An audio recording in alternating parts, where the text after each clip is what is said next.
फरीदाबाद के विकास में जल्द ही नए पंख लगने वाले हैं। दरअसल इस इंडस्ट्रियल सिटी को यूपी से जोड़ने के लिए 30 किलोमीटर लंबा एक हाईवे बनने जा रहा है। यह हाईवे जेवर एयरपोर्ट तक बनाया जाएगा। इस हाईवे के लिए भूमि अधिग्रहण भी कर लिया गया है। जल्द ही इस हाईवे का काम भी शुरू होने वाला है। इस हाईवे के बन जाने से जेवर एयरपोर्ट तक पहुंचने में करीब 20 मिनट का वक्त लगेगा। माना जा रहा है कि 2 साल में यह हाईवे बनकर तैयार हो जाएगा। वहीं हाईवे के बन जाने से बिजनेसमैन काफी खुश हैं। आइए सुनते हैं क्या कहना है फरीदाबाद के उद्योगपतियों का। वैसे अगर कोई सबसे बड़ा हर्डल फरीदाबाद के लिए रहा था तो वो कनेक्टिविटी का इशू था, क्योंकि अगर आपको बहुत पहले का ध्यान हो, जब बदरपुर फ्लाईओवर नहीं था तो एक बॉटलनेक के रूप में बदरपुर फरीदाबाद के विकास में सबसे बड़ा रोड अटका हुआ था।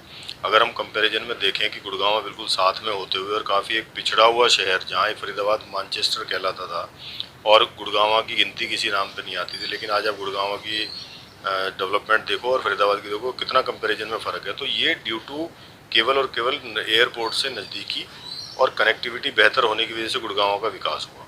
तो वही विकास के पंख शीघ्र फरीदाबाद में लगेंगे इस हाईवे के जुड़ जाने से। जेवर एयरपोर्ट की जो नज़दीकी है और जो कनेक्टिविटी बेहतर फरीदाबाद से होगी तो बहुराष्ट्रीय कंपनियां निश्चित रूप से आकर्षित होंगी इस क्षेत्र में। यहाँ पर संभावनाएं बहुत हैं। जिस प्रकार से ग्रेटर फरीदाबाद का क्षेत्र विकसित हो रहा है और अगर हम इधर पलवल और ये शहरों ग्रामीण क्षेत्र की तरफ चलें तो बहुत सारी संभावनाएं हैं। उनको निश्चित रूप से आगे मौका मिलेगा कि डेवलपमेंट फरीदाबाद में अच्छी हो इससे।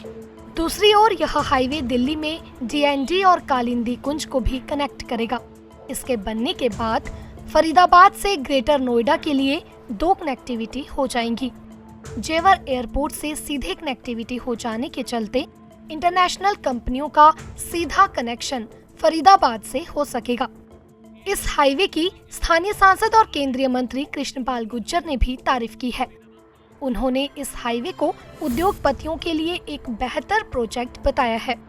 उनका कहना है कि सबसे ज्यादा फायदा बिजनेसमैन को होने वाला है। KMP को जोड़ने के लिए जो ताज एक्सप्रेसवे है जो आगरा जाता है उसको भी फरीदाबाद से लिंक करने के लिए और जेवर एयरपोर्ट को भी लिंक करने के लिए तो हमने ये नया हाईवे निकाला है जिसका अलाइनमेंट हो चुका है। नोटिफिकेशन हो गया 3D का नोटिफिकेशन 20 दिन में होने जा रहा। अगले 2 साल में दोनों हाईवे बनकर तैयार होंगे। इस हाईवे के लिए जमीन अधिग्रहण का खर्च दोनों राज्यों की सरकार अलग अलग वहन करेंगी। इस हाईवे का लगभग 20 किलोमीटर का भाग फरीदाबाद में है, जबकि 10 किलोमीटर का रूट यूपी में है। हाईवे की शुरुआत बल्लभगढ़ से होगी। यह हाईवे फरीदाबाद के बेहबलपुर, पनहेड़ा खुर्द, मोहम्मदपुर, झाड़सा, हीरापुर, मोहना गांव से होते हुए यमुना नदी के किनारे पहुंचेगा। पुल के जरिए यमुना नदी को पार किया जाएगा। इस हाईवे की कनेक्टिविटी कुंडली गाजियाबाद पलवल एक्सप्रेसवे के साथ साथ दिल्ली मुंबई एक्सप्रेसवे और ग्रेटर नोएडा में यमुना एक्सप्रेसवे से भी होगी। फरीदाबाद से ETV भारत के लिए रुस्तम झाखड़ की रिपोर्ट।